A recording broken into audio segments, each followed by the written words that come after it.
Hello students, क्या हाल चाल है? कैसे बच्चे आप लोग? कैसा चल रहा है आप लोग का पढ़ाई लिखाई? अच्छा चल रहा है? चलिए, अच्छा चल रहा है तो बहुत सुंदर। तो स्टूडेंट्स, जैसा कि आपको पता है कि पार्ट ए जो है उसका वॉल्यूम फर्स्ट के सभी चैप्टर्स मैंने आपको कंप्लीट कर दिया है। और पार्ट ए में दो वॉल्यूम है, एक है पार्टनरशिप पे बेस्ड और दूसरा है कंपनी पे बेस्ड। तो आज से हम लोग शुरू करेंगे volume second accounting for companies, और उसमें शुरू करेंगे इशू ऑफ शेयर। आज हम लोग अकाउंट्स का मोस्ट डिमांडिंग चैप्टर जो है इशू ऑफ शेयर, ये शुरू करेंगे। और अक्सर कई लोग के से आपने सुना होगा कि इशू ऑफ शेयर एक टफ चैप्टर है, बट जब आप हमसे पढ़ते हो अकाउंट्स तो अकाउंट्स का एक भी चैप्टर टफ नहीं है। इशू ऑफ शेयर को हम इजी एक्सप्लेनेशन विथ कॉन्सेप्ट आपको समझाएंगे कि टफ से टफ क्वेश्चन भी आप विद इन मिनट बना लेंगे, कुछ मिनट के अंदर। ठीक है, तो इसलिए हाँ, एक चीज चाहिए, इशू ऑफ शेयर एक लेंदी चैप्टर है, चैप्टर बहुत बड़ा है, नंबर्स ऑफ क्वेश्चन ज़्यादा हैं, तो इसमें आपको प्रैक्टिस की रिक्वायरमेंट है। On an average chapter 1 month चलेगा, 1 महीना इशू ऑफ शेयर हम पढ़ाएंगे, और जो भी क्वेश्चंस और कॉन्सेप्ट हम बताएं आपको, उसको रेगुलर क्वेश्चंस का प्रैक्टिस करिएगा और कॉन्सेप्ट का रिवीजन जरूर करिएगा। ठीक है, तभी इशू ऑफ शेयर समझ में आएगा। शुरुआत के 2-3 क्लासेस थ्योरी क्लासेस रहेंगे, जिसके बेसिस पे न्यूमेरिकल क्वेश्चन में जो जो पॉइंट आएगा वो हम थ्योरी क्लासेस में आपको एक्सप्लेन करेंगे। तो आप उन सभी थ्योरी कॉन्सेप्ट को अच्छे से पढ़िएगा ताकि न्यूमेरिकल क्वेश्चंस के पॉइंट को समझने में आसानी रहे। चलिए सेशन की शुरुआत करते हैं बिना देर किए हुए। उससे पहले जो भी बच्चे हमारे क्लास में नए हैं उनको मैं अपने बारे में बता दूं। बच्चे, myself Chandan sir, BCom and MCom qualified from BHU main campus, B.Ed qualified and ex Navodayan. बच्चे, मैं जवाहर नवोदय विद्यालय से 6 to 12 की पढ़ाई किया है, जिसमें मैं 10th और 12th में 95% मार्क्स लाया हूं और अपने टाइम में स्कूल टॉपर था। पिछले 11 साल से लगातार कॉमर्स पढ़ा रहा हूं। अब तक करीब 5000 से अधिक बच्चों को मैंने ऑफलाइन गुडविल एडुकेयर के सेंटर के माध्यम से पढ़ा दिया और कई हजार बच्चों को ऑनलाइन सर्विसेज दिया हूं। इसमें से लगभग करीब 800 से अधिक बच्चे BHU और दिल्ली यूनिवर्सिटी में सेलेक्ट हुए हैं। यदि आप भी BHU और ड्यू में पढ़ने का सपना रखते हैं तो गुडविल एडुकेयर से CUET का प्रिपरेशन जरूर करिएगा, जिससे कि आपका BHU ड्यू और ड्यू के SRCC कॉलेज में पढ़ने का जो सपना है उसको साकार करने में हम अपना पूरा मदद करेंगे। चलिए सेशन की शुरुआत करते हैं। सेशन की शुरुआत एक दमदार लाइक के साथ करिए। चलिए, डन, ओके। जैसा कि आज के थंबनेल से आपको अब समझ में आ गया है कि आज इशू ऑफ शेयर्स का हमारा पहला क्लास है, फर्स्ट लेक्चर है, और इस लेक्चर में आज हम लोग पूरे थ्योरी पढ़ेंगे। चलिए सेशन की शुरुआत करते हैं। आज का टॉपिक क्या क्या है, क्या क्या हम लोग आज के क्लास में डिस्कस करेंगे, ये आपको दिख रहा है। Definition of a company. आज की क्लास में हम लोग कंपनी का एक डेफिनेशन पढ़ेंगे। कंपनी का डेफिनेशन क्या होता है, कैरेक्टरिस्टिक्स और features of A company. Company का कैरेक्टरिस्टिक्स और फीचर्स के बारे में आज की क्लास में डिस्कस करेंगे। And types of companies under companies act 2013, और कंपनीज के टाइप्स के बारे में पढ़ेंगे। 2013 के अकॉर्डिंग कंपनी के टाइप्स कितने होते हैं, ये आज के क्लास में हम लोग पढ़ेंगे। ये आज का हमारा टॉपिक रहेगा। चलिए आगे 1 by 1 जो भी टॉपिक हमने बताया इसके बारे में डिटेल में डिस्कस करते हैं। Definition of a company. Company का डेफिनेशन क्या है? कई लोगों ने कंपनी को अलग अलग तरीके से डिफाइन किया है, जिसमें से सबसे एक इजी और बेस्ट डेफिनेशन आपके सामने मैं बता रहा हूं। प्रोफेसर हैने के अकॉर्डिंग कहा गया है, अ company is an artificial person. A company is an artificial person. Company एक आर्टिफिशियल पर्सन है which is created by law,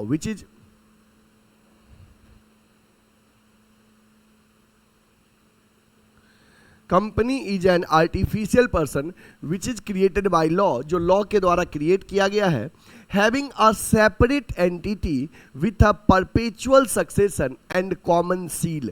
बच्चे अब कंपनी का जो ये डेफिनेशन है कि अ company is an artificial person created by law having separate entity with a perpetual succession and common seal, ये जो कंपनी का डेफिनेशन है जो प्रोफेसर हैने के द्वारा दिया गया है, ये काफी ही इजी और सही डेफिनेशन कंपनी का है। आगे जब हम कंपनी के फीचर्स पढ़ाएंगे तो उसमें आप देखोगे फीचर्स में जो भी पॉइंट आया है सभी पॉइंट को डेफिनेशन में इंक्लूड कर दिया गया है कि कंपनी एक आर्टिफिशियल पर्सन है, मतलब कि कंपनी का लीगली लॉ के आई में कंपनी का अपना खुद का एक लीगल एंटिटी है।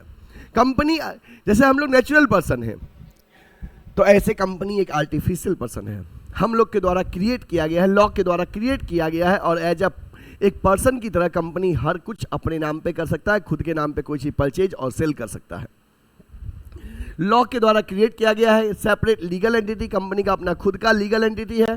परपेचुअल सक्सेशन है कि किसी मेंबर्स के आने जाने डेथ वगैरह से कंपनी पे कोई असर नहीं पड़ता है, कंपनी लगातार चलते रहता है।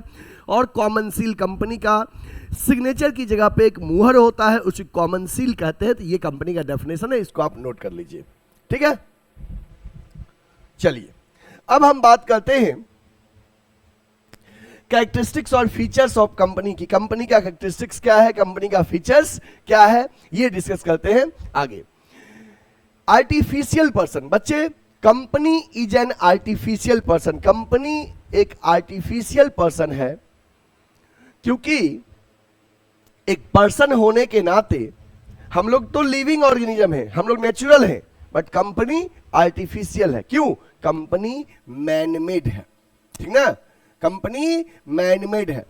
एक पर्सन की तरह कंपनी सब कुछ कर सकता है, बस लिविंग ऑर्गेनिज्म की तरह सांस नहीं ले सकता है। बाकी कोई भी चीज खरीदना बेचना है ना, लगातार कंपनी खुद के नाम पे कर सकता है। कंपनी एक आर्टिफिशियल पर्सन है क्रिएटेड बाय लॉ, यहां पे हम कह सकते हैं क्रिएटेड बाय लॉ, लॉ के द्वारा क्रिएट किया गया है।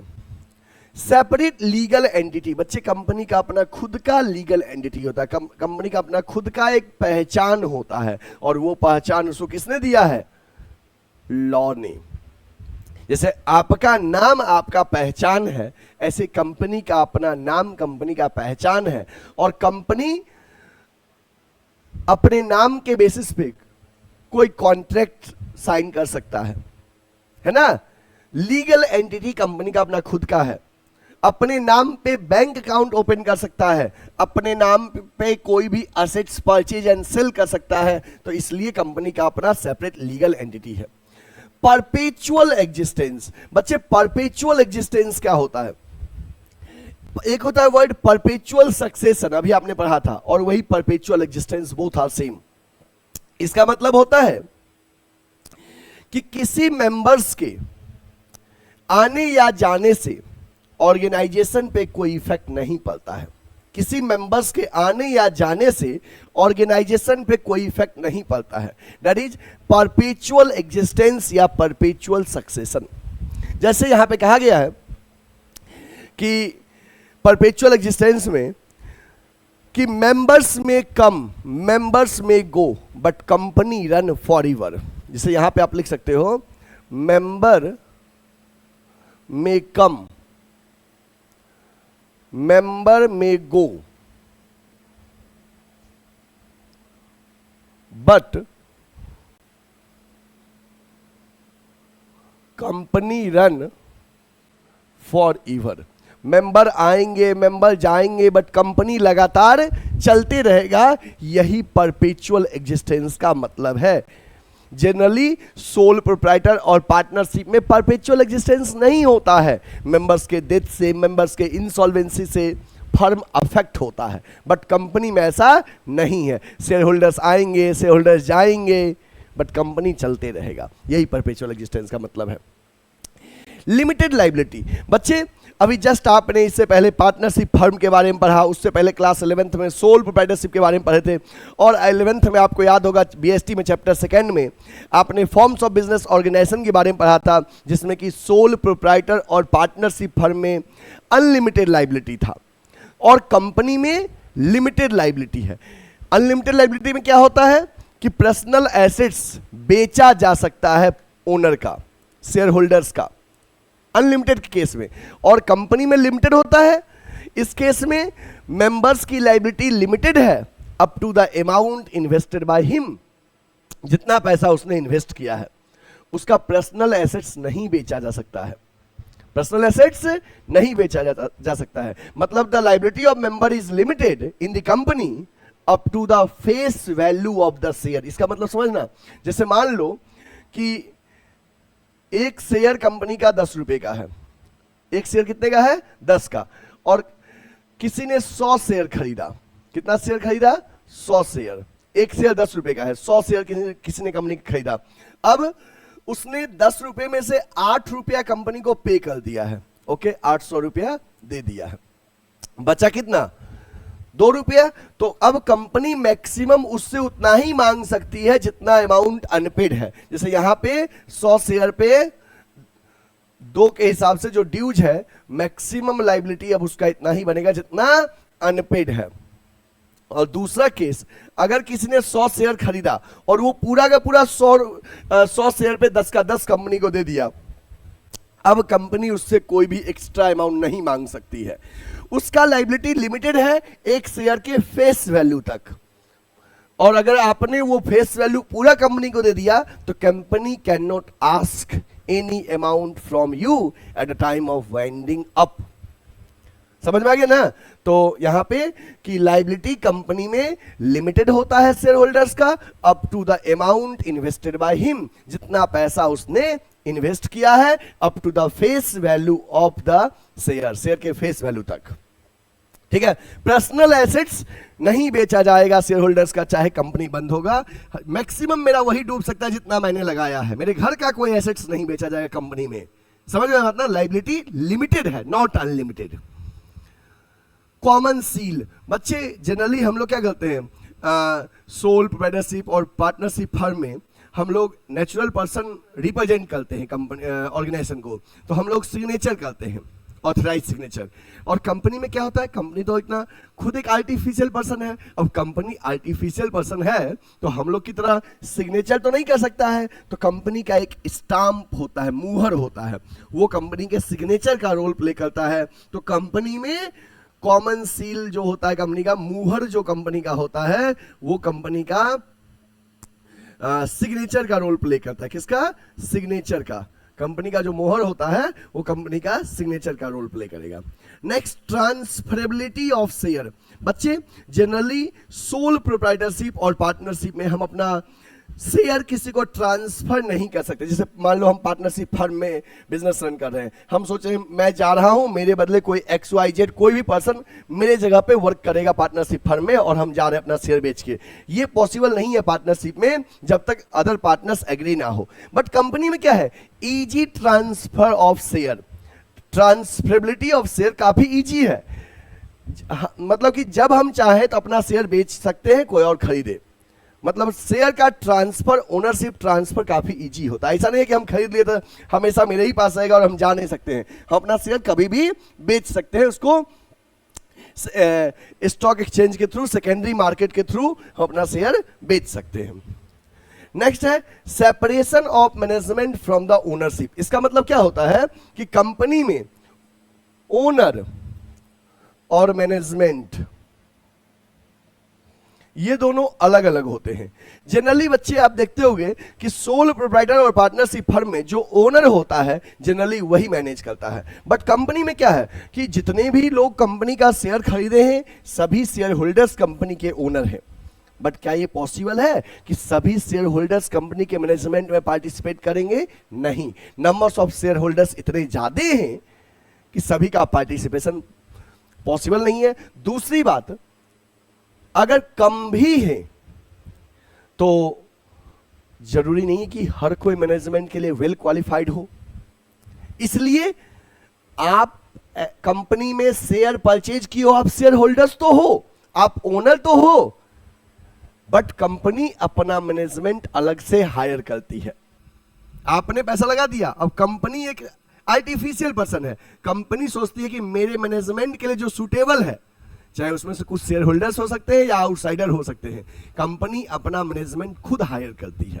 इसलिए कंपनी में ओनर और मैनेजमेंट अलग अलग होता है। सभी शेयर होल्डर्स जो हैं,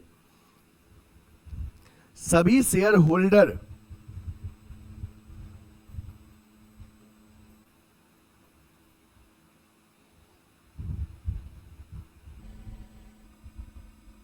सभी शेयर होल्डर्स कंपनी का ओनर है, बट सभी शेयर होल्डर्स कंपनी का मैनेजमेंट नहीं होता है। कंपनी अपना मैनेजमेंट हायर करती है वेल क्वालिफाइड पर्सन को, वेल क्वालिफाइड इंडिविजुअल्स को कंपनी हायर करती है अपने मैनेजमेंट के लिए। तो जनरली ओनर और मैनेजमेंट अलग अलग होता है कंपनी में। सोल प्रोप्राइटरशिप और पार्टनरशिप में सेम ही होता है, जो ओनर होता है वही मैनेज करता है। अरे हमारा बिजनेस है, हमने मैनेज करेंगे, कौन करेगा, है ना, समझे बात की नहीं। बट कंपनी में अलग अलग होता है। कंपनी में ओनर कई लोग होते हैं, जितने लोग शेयर होल्डर्स हैं सब ओनर है, but they all owners are not the management of the company. Clear? चलिए अब इसको आप नोट कर लीजिए। डन? ओके, नेक्स्ट अब हम बात करते हैं types of companies under companies act 2013। बच्चे आपको पता है अभी हमारा चल रहा है कंपनीज एक्ट का सेशन 2013। इससे पहले क्या सेशन था कंपनीज एक्ट का? 1956। कौन सा सेशन? 1956। जब हम लोग 12th पास किए थे तो उस समय हम लोग कंपनीज एक्ट 1956 पढ़े थे, और अब चलता है उसको एक प्रॉपर टाइम पीरियड पे रिवाइज किया जाता है कंपनीज एक्ट को। तो अभी चल रहा है कंपनीज एक्ट 2013, ठीक है, जो आप लोग को पढ़ना है। तो types of companies under companies act 2013, companies act 2013 के अकॉर्डिंग कौन कौन से कंपनीज होते हैं? तो 2013 के अकॉर्डिंग 3 पार्ट में कंपनीज के कैटेगरी को बांटा गया है। एक है company limited by shares, company limited by shares, जो कि सेक्शन 2 सबसेक्शन 22 में एक्सप्लेन है। मतलब कंपनीज एक्ट 2013 के सेक्शन 2 सबसेक्शन 22 में कंपनी लिमिटेड बाय शेयर्स के बारे में एक्सप्लेन है। दूसरा है company limited by guarantee, company limited by guarantee section 2 subsection 21 में एक्सप्लेन है। और तीसरा है अनलिमिटेड कंपनी, जो कि सेक्शन 2 सबसेक्शन 92 में एक्सप्लेन है। ठीक है, तो ये 3 तरह की कंपनी है, जिसमें मेरा जो आपका जो चैप्टर है जो पढ़ना है वो पढ़ना है आपको कंपनी लिमिटेड बाय शेयर्स के बारे में। ये दोनों बस नाम के लिए 2-4 डेफिनेशन और 2-4 पॉइंट इसके बारे में जान लेंगे, बाकी ये हमारे सिलेबस में इस चैप्टर में नहीं पढ़ना है। हमारा चैप्टर है इशू ऑफ शेयर, मतलब कि हमें पढ़ना है कंपनी लिमिटेड बाय शेयर्स। ठीक है, ये वाला कंपनी लिमिटेड बाय शेयर्स में 3 तरह के कंपनी होते हैं, प्राइवेट कंपनी, पब्लिक कंपनी और OPC 1 person company. Private company के बारे में सेक्शन 2 सबसेक्शन 68 में एक्सप्लेन किया गया है। पब्लिक कंपनी के बारे में सेक्शन 2 सबसेक्शन 71 में एक्सप्लेन किया गया है। ओपीसी 1 पर्सन कंपनी के बारे में सेक्शन 2 सबसेक्शन 62 में एक्सप्लेन किया गया है। इसमें बहुत सारे बच्चे जो अभी शेयर पढ़ रहे हैं वो पहली बार ओपीसी का नाम सुन रहे होंगे, इससे पहले नहीं सुने होंगे। प्राइवेट कंपनी और पब्लिक कंपनी के बारे में तो आपने जानते हो। ओपीसी एक नया तरह का कंपनी है जो 2013 में ही आया है। इससे पहले कंपनीज एक्ट 2013 से पहले ओपीसी नहीं था, 1 पर्सन कंपनी नहीं था, प्राइवेट और पब्लिक कंपनी थे, ओपीसी नहीं आया है। एक नया तरह का कंपनी ओपीसी के बारे में हमें डिस्कस करना है। चलिए 1 बाय 1 हम प्राइवेट कंपनी, पब्लिक कंपनी और ओपीसी के बारे में आपको समझाते हैं। कंपनीज लिमिटेड बाय शेयर, सबसे पहले कंपनीज लिमिटेड बाय शेयर। देखो ये जो है ना हमारा कि company limited by shares, company limited by shares discuss करेंगे, फिर इसके तीनों पार्ट के बारे में डिस्कस करेंगे, then company limited by guarantee, then unlimited company के बारे में डिस्कस करेंगे। ठीक है, इसको आपने नोट कर लिया था? नोट कर लिए हैं? चलिए कर लीजिए। Okay, done. अब हम बात करते हैं बच्चे कंपनी लिमिटेड बाय शेयर्स। देखो कंपनी लिमिटेड बाय शेयर्स का मतलब क्या है? लिमिटेड बाय शेयर्स मतलब शेयर होल्डर्स की लायबिलिटी लिमिटेड है, मतलब शेयर होल्डर्स की लायबिलिटी लिमिटेड है। कहां तक? Face value of the share, share के फेस वैल्यू तक। ठीक है, जैसे मान लो कि कोई एक इंडिविजुअल है जो कंपनी का 100 शेयर परचेज किया और एक शेयर जो है 10 रुपए का है, 10 रुपीज इच। तो शेयर होल्डर्स की लाइबिलिटी कितना है? मैक्सिमम 100 शेयर इंटू 10, 1000 रुपए मैक्सिमम लाइबिलिटी है। अब 1000 में जितना आपने दे दिया उतना नहीं देना पड़ेगा, मैक्सिमम बस अनपेड फिगर देना पड़ेगा, ठीक ना। 100 रुपए का एक शेयर है, सॉरी कोई एक इंडिविजुअल 100 शेयर खरीदा और एक शेयर 10 रुपए का है, तो मैक्सिमम कंपनी में आप कितना देंगे? 100 शेयर इंटू 10, 100 शेयर इंटू 10, 1000 रुपया। अब मान लो इन 100 शेयर पे आपने 10 में से 8 रुपया दे दिया है, 800 रुपया दे दिया है। मैक्सिमम लाइबिलिटी आपका ये था, मैक्सिमम लाइबिलिटी, और आपने 800 पे कर दिया है, पेड। तो अनपेड कितना है बीच में? 200 अनपेड। यही अनपेड रुपीज आपसे कंपनी मांग सकती है। मतलब कंपनी लिमिटेड बाय शेयर्स में शेयर होल्डर्स की लाइबिलिटी होती है numbers of share taken into face value of the share, share के फेस वैल्यू तक। अब numbers of share taken into face value, तो 1000 हुआ, इसमें जितना पे कर दिए, पेड माइनस कर दिए, तो जो अरियर है, जो बाकी है, मैक्सिमम कंपनी उतना ही मांग सकती है। चलिए देखते हैं पॉइंट को। अब लिखा है company limited by shares, in case of such a company the liability of the members is strictly limited to the extent of nominal value of the shares held by them, is strictly limited to the extent of nominal value of the shares held by each of them। मतलब इस case में shareholders की liability limited होती है, वहीं तक nominal value of the share, nominal value मतलब होता है face value of the share, face value का मतलब होता है एक शेयर का प्राइस जितना है। 10 रुपए का शेयर है, मतलब ये फेस वैल्यू हो गया। अगर एक शेयर 10 का है ना, तो ये 10 रुपया जो हुआ बच्चे, इसी को फेस वैल्यू बोलते हैं और इसी को नॉमिनल वैल्यू बोलते हैं, ठीक ना, नॉमिनल वैल्यू। तो एक to the extent of limited to the extent of nominal value of shares held by each, एक पर्सन के पास 100 शेयर है और एक शेयर का नॉमिनल वैल्यू 10 रुपया है, तो मैक्सिमम उसकी लाइबिलिटी कितना है? 1000 रुपया, इतना मैक्सिमम। अब इसमें से जो आप दे दिए हो कंपनी को, माइनस कर दो, रिमेनिंग फिगर आपसे बस कंपनी मांग सकती है, उससे ज्यादा नहीं मांग सकती है, चाहे वाइंडिंग अप के केस में भी। समझे बात ना। जनरली सोल पार्टनरशिप में क्या होता है, बंद हुआ तो अब जितना लॉस है कंपनी का, उस मतलब फर्म का, उस केस के लिए आपका पर्सनल एसेट्स पूरा बेचा जा सकता है। बट कंपनी के केस में ऐसा नहीं होता है। हमने कंपनी का 100 शेयर खरीदा, एक शेयर का दाम 10 रुपया है, तो मैक्सिमम हम 100 इंटू 10, 1000 के लिए लाइबल है पे करने के लिए। अब सोचो बच्चे, उसमें से हम 10 में से 8 रुपया दे दिए हैं, तो 100 इंटू 8, 800 दे दिए हैं, तो 1000 मेरा मैक्सिमम लाइबिलिटी है और 800 हम दे दिए, तो कितना बचा हुआ है? 200 रुपया ना। मैक्सिमम कंपनी बंद होगा तो हमसे वही 200 रुपया लिया जा सकता है। मतलब एक शेयर होल्डर्स की लाइबिलिटी लिमिटेड है उसके शेयर्स के फेस वैल्यू तक। इसलिए कहा गया है कंपनी लिमिटेड बाय शेयर्स में शेयर होल्डर्स की लाइबिलिटी लिमिटेड है up to the nominal value. Nominal value को ही बच्चे यहां पे हम फेस वैल्यू बोलते हैं। क्या बोलते हैं? Face value of the share. ठीक है, चलिए दूसरा है कि if member has already paid the full amount of the share, यदि मेंबर शेयर्स का पूरा वैल्यू पे कर दिया, मतलब ये 100 शेयर पे 10 के हिसाब से 1000 रुपया पूरा आपने दे दिया, he will not liable to pay any amount, उस केस में वो एक भी रुपया पे करने को लायबल नहीं होगा। Third point, if a member has partly paid the share, यदि मेंबर्स पार्टली पे किया, पूरा पे नहीं किया है, he can be force to पे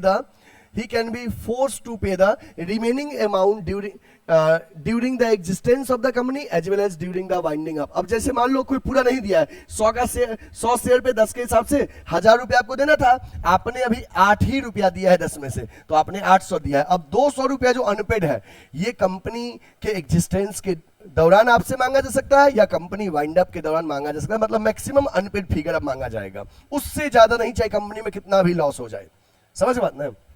next, company limited by shares में be of 3 types. Company limited by shares 3 तरह के होते हैं, प्राइवेट कंपनी, पब्लिक कंपनी और ओपीसी 1 पर्सन कंपनी। इसके बारे में हम डिटेल में पढ़ेंगे कि प्राइवेट कंपनी क्या होता है, पब्लिक कंपनी क्या होता है और ओपीसी क्या होता है।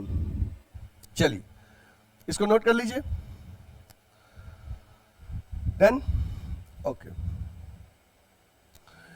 चलिए सबसे पहले प्राइवेट और पब्लिक कंपनी के बारे में डिफरेंस के थ्रू हम प्राइवेट और पब्लिक कंपनी को समझेंगे। इससे पहले भी आप प्राइवेट और पब्लिक कंपनी के बारे में पढ़ चुके हैं प्रीवियस क्लासेस में, ठीक है। चलिए देखते हैं प्राइवेट और पब्लिक कंपनी के डिफरेंस के बारे में। पहला है नंबर्स ऑफ मेंबर, मेंबर्स के बेसिस में। तो minimum number of member is 2, private company minimum 2 होता है, और maximum exclusive of past and present employ is 200, maximum 200। देखो प्राइवेट कंपनी में मिनिमम 2 मेंबर और maximum 200।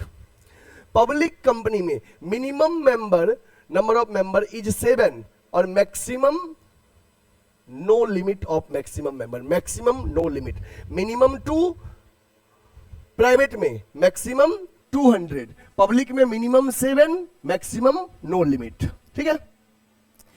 Invitation to the public, अब क्या पब्लिक को शेयर्स के लिए कौन इनवाइट कर सकता है, कौन नहीं इनवाइट कर सकता है। तो private company it cannot invite the public to subscribe it share. Private company generally open market में पब्लिक को शेयर्स के लिए इनवाइट नहीं करती है। प्राइवेट कंपनी प्राइवेट प्लेसमेंट करती है, प्राइवेट प्लेसमेंट के थ्रू शेयर्स इशू करती है।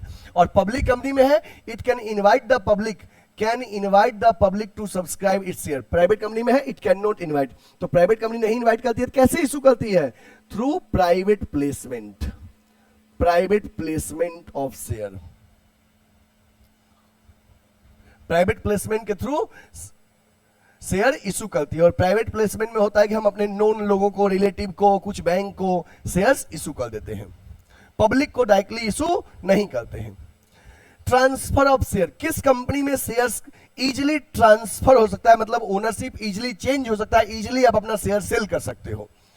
तो प्राइवेट कंपनी में लिखा है there is restriction on transfer of share, मतलब प्राइवेट कंपनी में आप फ्रीली अपना शेयर ट्रांसफर नहीं कर सकते, देयर इज रिस्ट्रिक्शन, समझ बात ना। बट पब्लिक कंपनी में there is no restriction on the transfer of share, public company में कोई रिस्ट्रिक्शन नहीं होता है, you can easily transfer your share to some another person. Preparation of articles, किस केस में आर्टिकल्स बनाना कंपलसरी है और किस केस में ऑप्शनल है।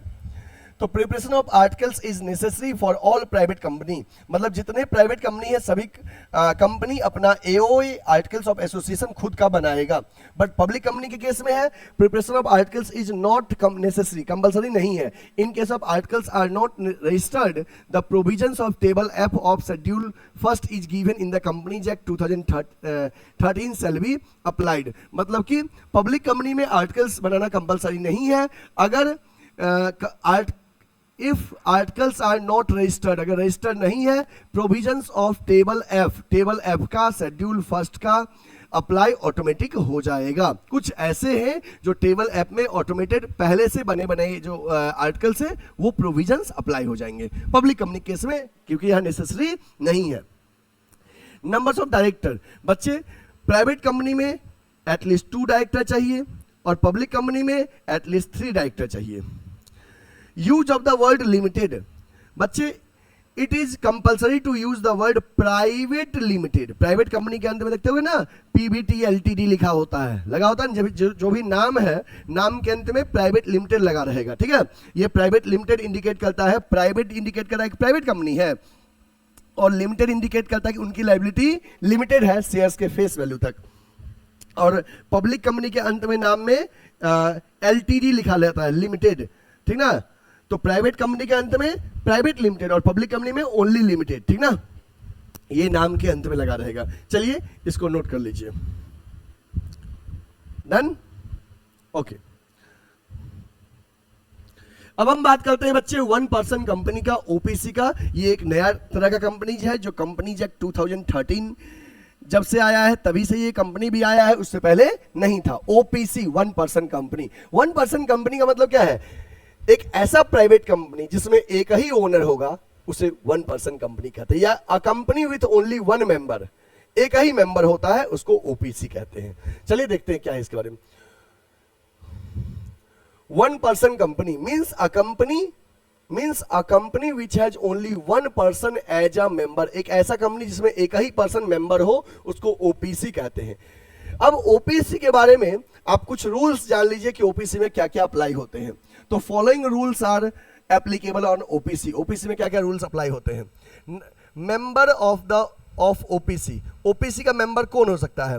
तो बच्चे ओनली नेचुरल पर्सन, जैसे जैसे याद रखो कि कंपनी एक आर्टिफिशियल पर्सन है, but OPC one person company, कि वन पर्सन कंपनी कोई कंपनी नहीं खोल सकता है, मतलब कोई दूसरा कंपनी ओपीसी नहीं खोल सकता है। ओपीसी केवल नेचुरल पर्सन ही, हम या आप जैसे लोग खोल सकते हैं। Only natural person can start OPC, और वो नेचुरल पर्सन भी इंडियन सिटीजन होना चाहिए और इंडिया का रेसिडेंट होना चाहिए। दूसरे देश का सिटीजन ओपीसी नहीं खोल सकता क्योंकि ये इंडिया में है, समझ बात ना। तो ओपीसी कोई नेचुरल पर्सन स्टार्ट कर सकता है और Indian citizen and Indian resident. अब सेकेंड पॉइंट है पेड अप कैपिटल के बारे में। जो अभी आप ये वर्ड पेड अप कैपिटल सुन लो, आगे हम इसको बताएंगे डिटेल में। Authorise capital, issued capital, subscribe capital, ये सब कैपिटल के बारे में नेक्स्ट क्लासेस में हम डिस्कस करेंगे। अभी आप बस दिमाग में बैठा लीजिए पेड अप कैपिटल के बारे में, अगले क्लास में बताएंगे पेड अप कैपिटल, तो समझ में आएगा, ठीक है। कि पेड अप कैपिटल जो होगा वो मिनिमम 1 लाख होना चाहिए। पेड अप मतलब जो पब्लिक ने पे किया है, मिनिमम 1 लाख और मैक्सिमम 50 लाख। इससे ज़्यादा अगर हो रहा है पेड अप कैपिटल तो उस ओपीसी को प्राइवेट या पब्लिक कंपनी में कन्वर्ट करने की नीड पड़ेगी अगर पेड अप कैपिटल 50 लाख को एक्सीड करता है। 1 person can form only 1 OPC, एक पर्सन एक ही ओपीसी स्टार्ट कर सकता है, ये नहीं कि एक पर्सन कई सारे ओपीसी स्टार्ट करेगा, never. Purpose, business purpose only, not for charitable purpose. बच्चे ओपीसी जो स्टार्ट किया जाएगा वो बिजनेस पर्पस के लिए ही किया जाएगा, चैरिटेबल पर्पस के लिए नहीं किया जाएगा। चलिए इसको नोट कर लीजिए। ओके, नेक्स्ट पॉइंट हम आगे डिस्कस करते हैं और इसके बारे में कि all provisions on private company shall apply on OPC. All provisions on private company, private company पे जितने भी प्रोविजंस है वो सारे प्रोविजंस ओपीसी पे अप्लाई होते हैं। इसलिए तो हम कहते भी हैं कि ओपीसी का मतलब क्या है? A private company with only 1 member, एक ऐसा प्राइवेट कंपनी जिसमें एक ही मेंबर होगा उसको ओपीसी कहते हैं, ठीक ना। सारे रूल्स प्राइवेट कंपनी वाले अप्लाइड है, बस मेंबर एक है और कुछ यहाँ पे एग्जम्पशन भी है। इसके बाद है average annual turnover of 3 years, average annual turnover of 3 years should not exceed 2 crore. मतलब कि पिछले 3 साल का जो एवरेज टर्नओवर है, एवरेज 3 साल के टर्नओवर को 3 से डिवाइड करने पे जो एवरेज है वो 2 करोड़ से ज्यादा नहीं होना चाहिए एनुअली। अगर हो रहा है तो there is a need to convert OPC into private और पब्लिक कंपनी। जैसे maximum paid up capital 50 lakh से ज्यादा नहीं होना चाहिए, अगर हो रहा है तो प्राइवेट या पब्लिक कंपनी में कन्वर्ट करिए। एवरेज एनुअल टर्नओवर पिछले 3 साल का 2 करोड़ से ज्यादा नहीं होना चाहिए, अगर हो रहा है तो उस ओपीसी को प्राइवेट या पब्लिक कंपनी में कन्वर्ट करने की नीड पड़ेगी, ठीक है। नेक्स्ट है नंबर्स ऑफ डायरेक्टर्स। बच्चे ओपीसी में मिनिमम डायरेक्टर 1, मैक्सिमम 15 होता है। ओपीसी आर एग्जम्प्टेड, ओपीसी में किस किस चीज की के लिए ओपीसी एग्जम्प्ट होता है, कौन कौन सी चीजों में इनको छूट मिलता है? तो cash flow statement, OPC cash flow statement बनाने के लिए कंपलसरी नहीं है, they are exempted to prepare cash flow statement. Annual general meeting, annual general meeting करने के लिए भी ओपीसी में एग्जम्प्ट होता है। चलिए इसको भी नोट कर लीजिए ओपीसी के ही फीचर्स में।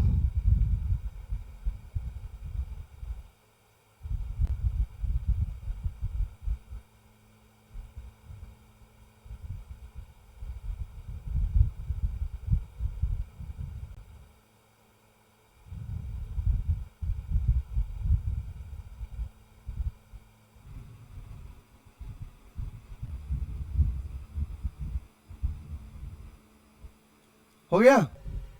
चलिए अब हम बात करते हैं कंपनी लिमिटेड बाय गारंटी की। कंपनी लिमिटेड बाय गारंटी, हमने company limited by shares discuss कर लिया, अब company limited by guarantee discuss करते हैं। नामी में है कंपनी लिमिटेड बाय गारंटी, इसका मतलब इसमें शेयर होल्डर्स की, इसमें जो मेंबर्स है उसकी लायबिलिटी लिमिटेड है अमाउंट ऑफ गारंटी, जिसने जितना गारंटी दिया है उतने तक, ठीक ना।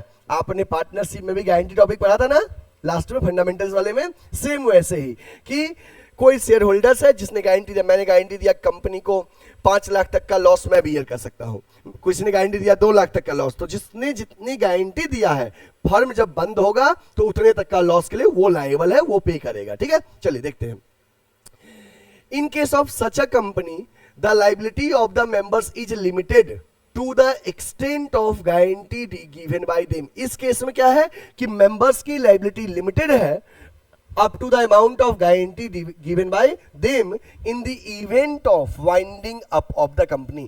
कि अगर कोई मेंबर गारंटी दिया है कि वाइंडिंग अप के टाइम में, फर्म के कंपनी के बंद होने के टाइम में इतने तक का लॉस मैं बियर करूंगा, मैं मतलब जिसने गारंटी दिया है, तो उसकी लाइबिलिटी लिमिटेड है up to the amount of guarantee given by them.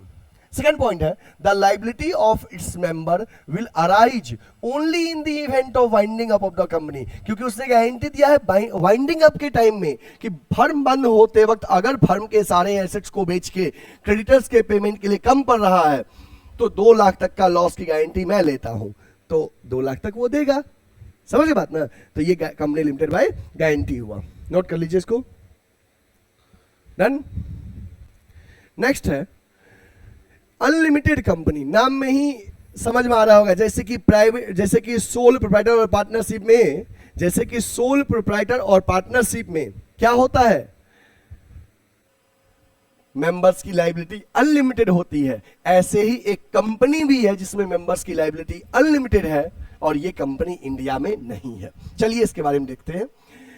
Unlimited company is a company where there is no limit to the on the liability of its member. Unlimited company एक ऐसा company होता है जिसमें members के liability का कोई limit नहीं है, no limit on the liability of its member. It means when a company suffer loss, जब कंपनी को लॉस होगा, and company's property is not sufficient to pay off its डेप्ट, अगर कंपनी का प्रॉपर्टी सफिशिएंट नहीं है कंपनी को डेप्ट को पे करने के लिए, the private property of its member will be used to meet the claim of creditor. समझिएगा, it means when the company suffer losses, जब कंपनी को लॉसेस होगा, and company's property is not sufficient to pay off its डेप्ट, company का asset sufficient नहीं है कि company अपने डेप्ट को पेमेंट करे, then private property of its member, member का जो पर्सनल प्रॉपर्टी है, will B use to meet the claim of creditor, creditor के क्लेम को मीट करने के लिए उसका यूज किया जा सकता है।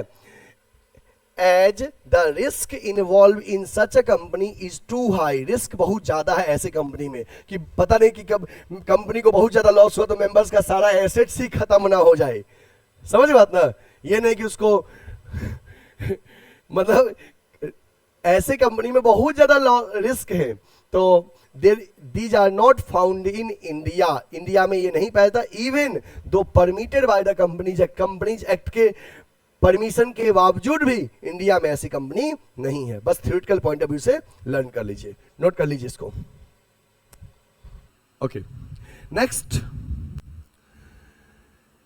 Meaning of listed company and unlisted company. अब हम डिस्कस करेंगे कि लिस्टेड कंपनी क्या होता है, अनलिस्टेड कंपनी क्या होता है। बच्चे, लिस्टेड कंपनी के बारे में पहले पढ़ते हैं। नाम में ही है लिस्टेड, जो कंपनी के लिस्ट में शामिल है, अनलिस्टेड जो लिस्ट में शामिल नहीं है। क्लियर? चलिए देखते हैं। Listed company is a company whose securities like shares और debenture are listed in the recognised stock exchange. Listed company एक ऐसा कंपनी है जिनके शेयर्स और डिवेंचर कंपनी के रिकॉग्नाइज्ड स्टॉक एक्सचेंज में लिस्टेड है। Securities of listed company are freely traded. देखो, सिक्योरिटीज ऑफ लिस्टेड कंपनी के जो शेयर डिवेंचर है freely traded on stock exchange, मतलब दे कैन बी सोल्ड और purchase without any restriction. Generally जो public company होता है वो लिस्टेड कंपनी होता है generally. Unlisted company is a company whose securities like shares और debenture are not listed on the recognised stock exchange. Company के stock exchange में जिनका सिक्योरिटीज लिस्टेड नहीं होता है उसको अनलिस्टेड कहते हैं। And they are not freely tradable, वो फ्रीली सेल नहीं हो पाता है, परचेज सेल। एक पॉइंट लिखा है यहाँ पे, ध्यान दीजिएगा। अ पब्लिक कंपनी में और मे नॉट बी लिस्टेड। एक पब्लिक कंपनी लिस्टेड हो भी सकता है, नहीं भी हो सकता है, but however a private company is always an unlisted company. Private company हमेशा अनलिस्टेड ही होता है। प्राइवेट कंपनी में आपको हम पढ़ाए भी थे जब रेफरेंस बता रहे थे, तो कि प्राइवेट कंपनी में आप अपने सिक्योरिटीज को फ्रीली ट्रांसफर नहीं कर सकते हैं, बट पब्लिक कंपनी में कर सकते हैं। तो जनरली पब्लिक कंपनी लिस्टेड होता है, प्राइवेट अनलिस्टेड होता है। But public company may be listed, may not be, but private always unlisted. ठीक है, चलिए इसको नोट कर लीजिए। ये सब बस थ्योरी पोर्शन है, शुरुआत में बेसिक हमको पढ़ना चाहिए। ठीक है, ओके अब बच्चे हमारा आज के क्लास में मैंने थ्योरी कॉन्सेप्ट क्लियर किया। कल के क्लास में हम लोग डिस्कस करेंगे शेयर्स क्या है, शेयर्स कैपिटल क्या होता है, शेयर्स के टाइप्स क्या हैं, ये कल के क्लास में थ्योरी पोर्शन डिस्कस करेंगे। अब ऐसे कोई भी स्टूडेंट्स हैं जो हमारे ऑफलाइन सेंटर को ज्वाइन करना चाहते हो, बच्चे हमारे ऑफलाइन क्लासेस का अगर में एडमिशन लेना चाहते हो तो गुडविल एडुकेयर का जो ऑफलाइन सेंटर है ये वाराणसी में लंका पे है। अगर किन्हीं बच्चे को एडमिशन चाहिए हमारे ऑफलाइन सेंटर में तो सीट अवेलेबल है। जिन बच्चे को भी एडमिशन चाहिए आप स्क्रीन पे दिए हुए नंबर पे हमें कॉल या व्हाट्सएप कर लीजिए। हमारे ऑफलाइन सेंटर का एड्रेस है B30/74 Ravidas gate beside Lanka थाना वाराणसी। आप लंका पे आएंगे BHU के नजदीक तो रविदास गेट है, रविदास गेट के अंदर एंट्री लेंगे 100 मीटर बाद लंका थाना है, थाना के जस्ट बगल में मेन रोड पे गुडविल एडुकेयर का ऑफलाइन सेंटर है। जिनको भी एडमिशन चाहिए आप ऑफलाइन सेंटर में हमारे एडमिशन ले सकते हैं। हमारे ऑफलाइन सेंटर में किस किस कोर्सेज की पढ़ाई होती है तो 11th एंड 12th कॉमर्स का कोई भी बोर्ड हो, चाहे CBSE हो, ISC हो या स्टेट बोर्ड हो, इंग्लिश मीडियम में सभी इस बोर्ड का प्रिपरेशन होता है 11th एंड 12th कॉमर्स के लिए। इसके साथ ही ऐसे बच्चे जिनका उद्देश्य होता है कि आफ्टर 12th हम BHU DU इलाहाबाद यूनिवर्सिटी में एडमिशन ले, उन बच्चों के लिए हम लोग CUET का प्रिपरेशन भी करवाते हैं BHU DU AU टारगेट करके। इसमें BCom और MCom एंट्रेंस के कोर्सेज के लिए हम लोग प्रिपरेशन करवाते हैं। जिन बच्चे को एडमिशन चाहिए नया बैच अवेलेबल है CUET का, आप स्क्रीन पे दिए हुए नंबर पे कॉल या व्हाट्सएप करके जानकारी ले सकते हैं या हमारे ऑफिस में विजिट करके। BCom first second third year का भी रेगुलर क्लासेस चलता है, जिनको एडमिशन चाहिए आप कॉल या व्हाट्सएप कर लीजिए। इसके साथ ही बच्चे अभी हमारे यहाँ एक नया बैच स्टार्ट हुआ है 11th एंड 12th कॉमर्स का न्यूली स्टार्टेड बैच है। जिन बच्चे को भी एडमिशन लेना है नए बैच में वो हमें स्क्रीन पे दिए हुए नंबर पे कॉल कर लीजिए या हमारे ऑफिस में विजिट कीजिए। इसके साथ ही हम लोग CUET का एक बैच स्टार्ट किए हैं। CUET में बीकॉम के लिए नया बैच स्टार्ट हुआ है। जिन बच्चे को CUET बीकॉम के लिए एडमिशन चाहिए वो CUET बीकॉम के एडमिशन के लिए स्क्रीन पे दिए हुए नंबर पे कॉल कर लीजिए या हमारे ऑफिस में विजिट करिए। ये बैच जस्ट नया बैच स्टार्ट हुआ है, सीट लिमिटेड है, इसलिए जल्दी से एडमिशन ले लीजिए। अगर कोई ऐसे बच्चे हैं जो अभी तक हमारे चैनल को लाइक नहीं किए, वीडियो को लाइक नहीं किए तो भैया लाइक कर दो, चैनल को सब्सक्राइब नहीं किए तो सब्सक्राइब कर लीजिए, बेल आइकन प्रेस कर लीजिए और अपने फ्रेंड्स को भी सेशन को शेयर करिए ताकि जो सबसे टफ चैप्टर है वो सबसे इजी वे में आपके दोस्तों को भी और आपको भी समझ में आ सके। आपका शेयरिंग जो होता है मुझे सपोर्ट करता है, इसलिए अपने फ्रेंड्स को भी 8-10 कॉमर्स स्टूडेंट को ये वीडियो शेयर कर दीजिए। ये आपके साइड से मेरे लिए सपोर्ट रहेगा। फिर हम मिलते हैं नेक्स्ट लेक्चर के साथ, तब तक के लिए जय हिंद, टेक केयर, बाय बाय।